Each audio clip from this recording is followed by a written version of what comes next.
Well, hello, everyone. I'm Tyler Chrestman, and welcome to the Chrestman Conversation. Today on the podcast, we are going to talk about the second impeachment of the now former president, Donald Trump. Now, I know. There are millions of Americans out of work. The economy's in ruins. The virus continues to rage. There's division and distrust on both sides of the political aisle, the likes of which we've probably never seen. But, guys, this impeachment is obviously very important. We have to do it. So let's get through talking about it.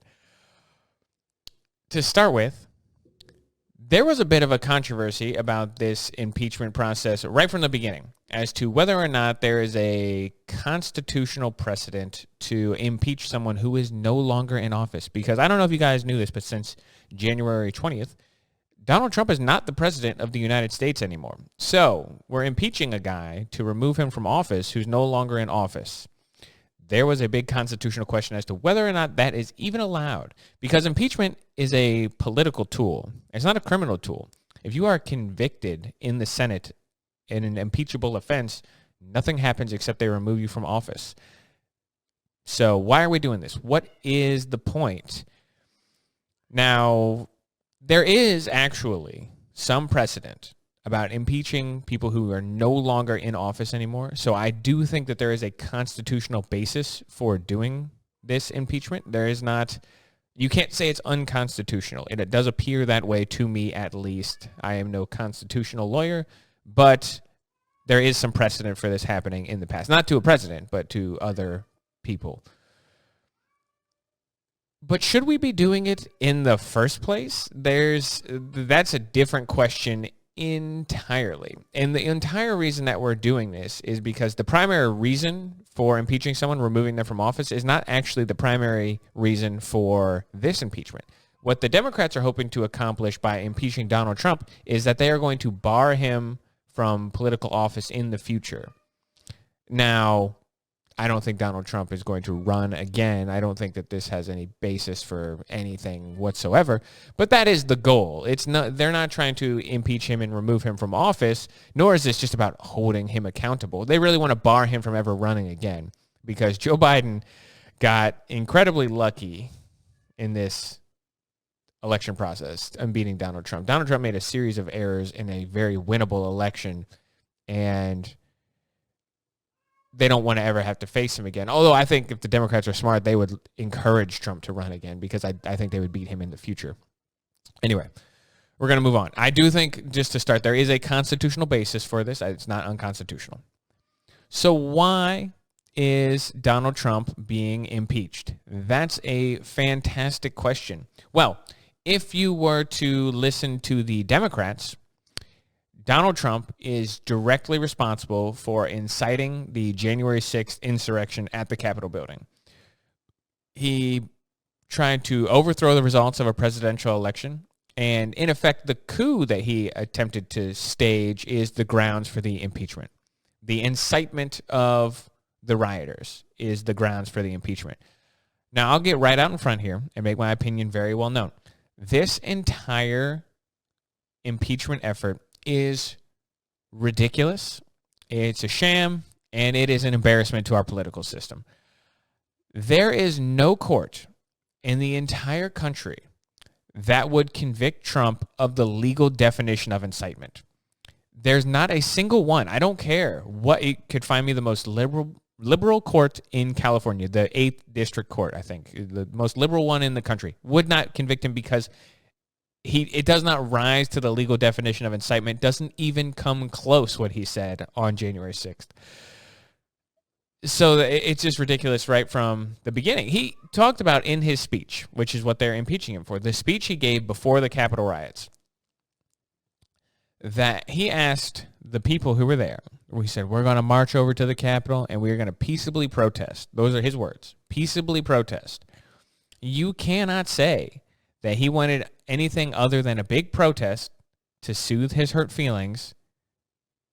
He wasn't fomenting a coup during this speech. It doesn't rise to that level. It doesn't even come close. And if the Democrats are saying that his language before this speech is incitement of a riot, then I think that they have some explaining to do themselves. Any politician who's ever said, we're going to fight for what we believe in, because that was as close to incitement as it gets. We're going to fight for what we believe in, and we're going to make our voices heard. That's as close as you could possibly get if you were saying he incited a riot. We could run a compilation tape that's hours long of every politician in Congress using words along those lines. There are a number of problems with this entire process. Number one, if Donald Trump had not given the speech that day, would the outcome of the day have been the same? You can't say 100% one way or the other. I certainly can't. No one can. We can't just imagine we know what would happen. But let me tell you my guess. My guess is that it would have happened the exact same way. Donald Trump could have not given a speech at all that day, and the people who showed up to protest at the Capitol were still going to overrun the barricades and storm the Capitol. It had nothing to do with what Donald Trump said during the speech before the January 6th riots. It did not. Second problem, if the riot had not occurred, is anything Donald Trump said in his speech impeachable? The answer to that is obviously no. Again, typical political rhetoric. We're going to fight for what we believe in. There's no one in Congress who has never said those words. We're going to fight for what we believe in. My definition of incitement is very clear. You cannot directly call for violence against your political opponents. That's it. We've used these examples in the past. We'll talk about them again. Bernie Sanders was actively out there saying that the Republican health care plan was for you to die. That was his argument. He would say the Republicans don't have a health care plan. They're going to take away your health insurance, and they're going to let sick people die. Now, a Bernie Sanders supporter grabs a gun, and he shoots Steve Scalise and a couple other congressmen at a congressional baseball game, almost kills Steve Scalise. Is it Bernie Sanders' fault that some guy who supports him, was a big Bernie Sanders supporter, shot up a congressional baseball game? The answer is no. I don't think it is, because you can use inflammatory language, but he didn't want someone to be shot. I don't think it was his intention, and I don't blame him for it. Barack Obama, other politicians fan the flames against the police, and they talk about systemic racism in policing, the racism of the American justice system, and how police are the problem in the black community, all these different things. And then a Black Lives Matter supporter shoots 5 Dallas police officers. Is that Barack Obama's fault for granting credence to the things that he believed in, to say that the police are systemically racist? Well, if the police are racist and oppressive, and they can't be reasoned with, and their entire system is corrupt from the ground up, why would people not commit violence against them? If that's true, why would they not? And is it Barack Obama's fault that somebody took a gun and shot Dallas police officers? No, it isn't. I think that the things that they've said about the police are reprehensible, but I don't think that Barack Obama is responsible for some crazy person grabbing a gun and shooting people. Now, is Donald Trump responsible for these people overthrowing the Capitol? No. The answer is clearly no. You may not like what he's been saying. You might be troubled by the stolen election talk. They're trying to steal our democracy. I don't particularly like it either. Again, if you are concerned about the legitimacy of the election, which I was, I don't like some of the trends that happened in this election. I think that everyone should want free and fair elections, and some of the things give the optics, whether or not they were on the up and up, they give the optics of impropriety. And that's not okay. But Donald Trump went to court. He lost all the court cases, every single one of them. You can't provide any evidence. And so suspicions are not good enough. And we cannot just let our imaginations run wild. We can look at the improprieties that we perceive, and we can say, I don't like this and this and this, and we should fix this going forward. But we don't get to say the election was stolen anymore. No one has any evidence that they could prove it in court. So I don't like it either. I don't like the stolen election talk. But he is not attempting. He never attempted a coup. There was a transition of power that happened that was peaceful. And the fact that a couple hundred crazy people in this country of 300 million people stormed the Capitol does not mean Donald Trump is guilty of trying to overthrow the democratic process. All these ridiculous articles about how close we were to losing democracy. No, it's ridiculous. Imagine that those 300 people had stormed the Capitol and, I don't know, stop the certification of the election results. Do we think that the other 300 million people are going to let 1,000 people overthrow the government? Is that really what we think is going to happen? No, it would have been bad. It would have been terrible. There would have been some bloodshed. But our democracy was never really under threat. Those people were always going to go to jail. That Donald Trump may have support in law enforcement and military. The Republicans may have support. But let's not forget that it was Republicans who stood up and certified the election process that day. It was Mike Pence and Mitch McConnell who said this is bullshit and we're not going to be intimidated by a mob. So let's not act like all Republicans are all of a sudden complicit in the fact that some fringe group stormed the Capitol. By the way, going down to the Capitol, there were thousands of people there. The amount of people who went inside the building. Look at the videos from that day. There are some horrific videos. But I remember watching it live on the news, and there were a camera inside the hall of the Capitol where there were two ropes that formed a little corridor from basically one of the front doors into the congressional hall. And what I saw was a bunch of people walking in between those ropes in an orderly fashion in this one part of the building. Now, there were other parts where people were fighting and violence broke out and some people died. Again, the count of who died and why is kind of ridiculous. You've heard that 5 people died as a result. And there was a police officer murdered. But I think 3 of the 5 people had medical emergencies. There was a heart attack in there at some point by one of the rioters, by the way, not a police officer. A guy got excited and had a heart attack. So some people died. Terrible, awful, horrible.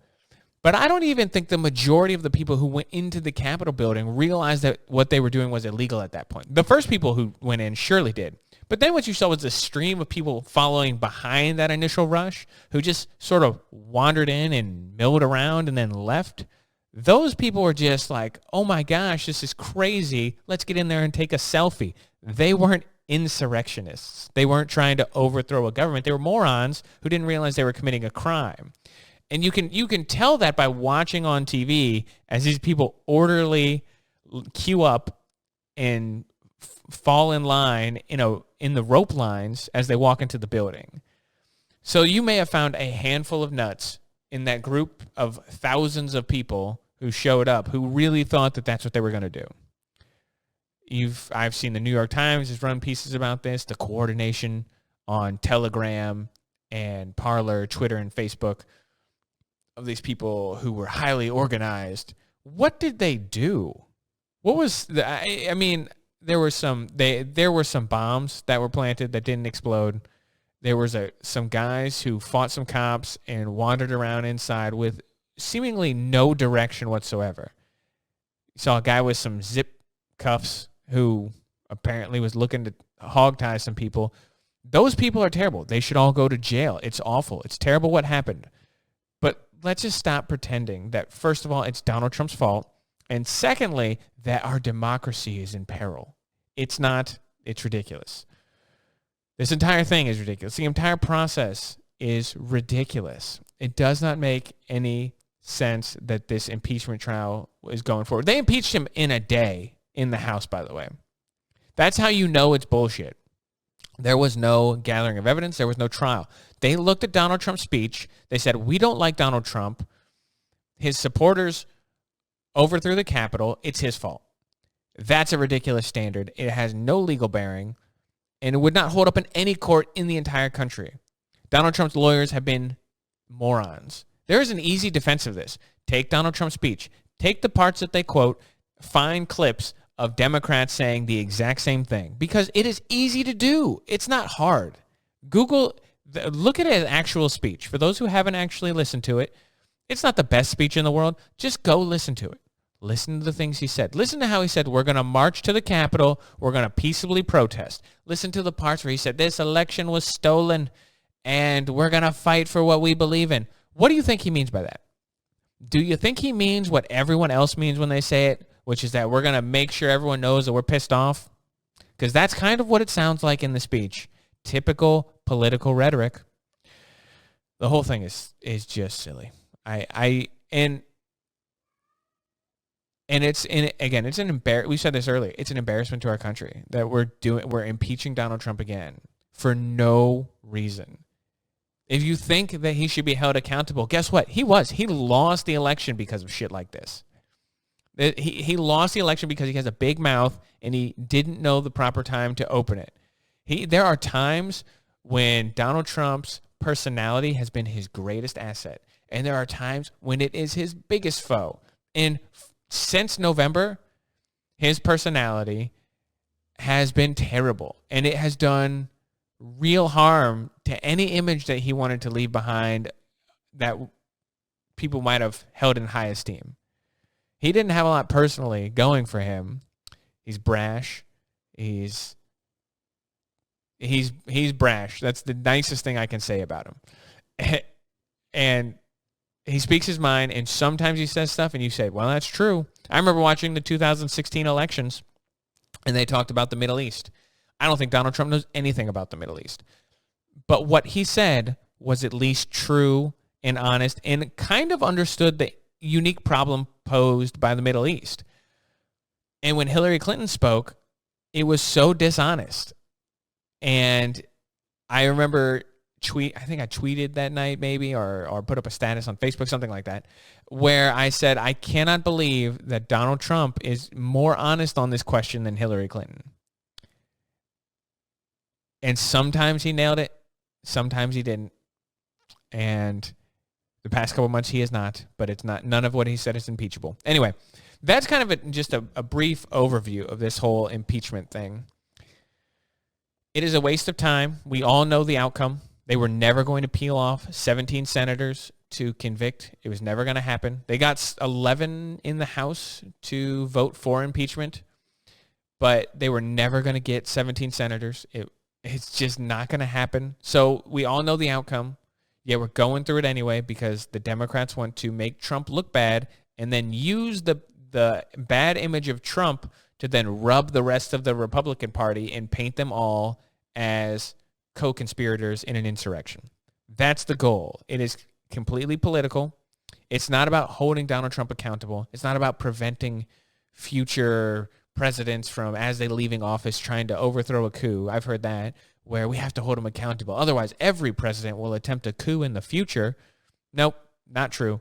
All they're trying to do is get a big paintbrush to paint all of the Republicans as insurrectionists, and when they don't vote to convict Trump in the Senate, then they're going to say, this guy sided with the insurrectionists, he's bad, vote him out of office. That's all this is. Don't be fooled by it. Don't be taken in by this impeachment sham, because this one's worse than the first one. Because at least the first one, they went through the effort of investigating. They had a special counsel. They did trial after trial after trial. They did research for years and years and years. They compiled a fat stack of documents and papers and things where they formulated a case. I thought the case was a bad case, but they put in the effort to convict him in the House in one day. Just shows that it's nothing but politics. That's all it is. All it is. Anyway, we're going to leave it there for the day. I am Tyler Chrestman. I was going to say have a lovely day, but actually I want to say this first. If anyone has any topics they want to cover, or if you have a topic that you'd like to discuss on the Chrestman Conversation, let me know. We have a way of doing this now. I got this new mixer. It's pretty nice, where we can do this on the phone or in person in the studio. The studio being my lovely condo. And if you have a topic, something you're really interested about, you think would be fun, something maybe you disagree with me about that you want to come on here and have a conversation about. Not a debate. We don't have to debate. Doesn't have to be nasty. But something fun. I'm all for it. Let me know. Send me an email, tyler@tylerchrestman.org, and let me know. Now we're going to leave it there. You guys have a lovely day, and I will talk to you later.